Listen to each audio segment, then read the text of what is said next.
India's major rivers की बात करते हैं। ये टॉपिक ऑफ कैंसर है 23.5 डिग्री 58 आप देख लीजिए।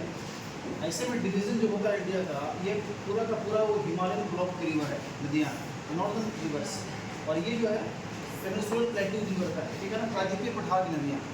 आप भारत के फिजियोग्राफी डिवीजन के बारे में चर्चा आप लोग कीजिएगा तो जानते हैं कि भारत में नॉर्थ में माउंटेन्स है, माउंटेन रीजन है ये। इसके बाद ये जो हमारा देख रहे हैं आप, ये प्लेट्यू रीजन है, पूरा एरिया ये प्लेट्यू रीजन है। वेस्टर्न घाट माउंटेन देख रहे हैं आप, वेस्टर्न घाट माउंटेन इधर है, ईस्टर्न घाट माउंटेन इधर है, और भारत का ये प्लेन एरिया देख रहे हैं ना, ये सब ब्लॉक प्लेन्स है, तो प्लेन ऑफ गंगा इसको बोलते हैं मूल रूप से। आगे प्रश्न भी आएगा तो पूछेगा कि what is the difference between the Himalayan river as well as peninsular rivers, दोनों में क्या अंतर है, बेसिकली क्या अंतर है, वो आगे हम लोग चर्चा करने वाले हैं डीप हो सकता है। बट आप ध्यान से देखो पहले यहाँ ये जो लाइन जो है, ये जो लाइन दिखा रहा है आपके एनसीईआरटी में, ये जो लाइन है ये वाटर डिवाइड लाइन है, इसको बोलते हैं, ठीक है। वाटर डिवाइड लाइन क्या है, ये अपलैंड एरिया उठा हुआ भाग है।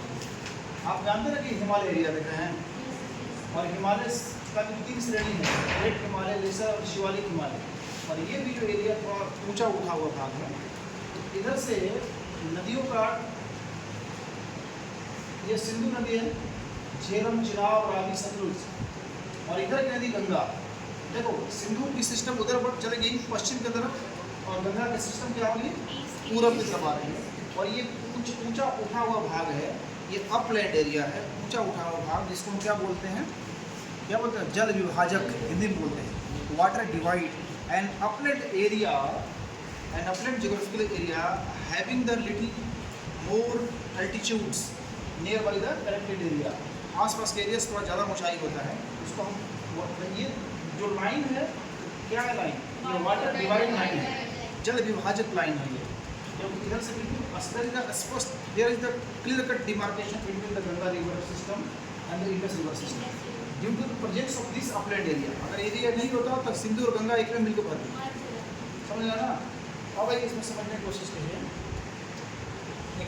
एग्जाम में क्या पूछता है, ये देखो तिब्बत देख रहे हैं, चाइना तिब्बत, और यहाँ से इंडस निकल रही है, यहाँ लद्दाख और जांस्कर के बीच से इंडस जा रही है, पाकिस्तान में इंटर कर दी है, और इसकी सहायक कर दिया झेलम, झेलम में जाकर चिनाब मिल रही है, रावी, सतलुज और इधर ब्यास, ठीक है ना।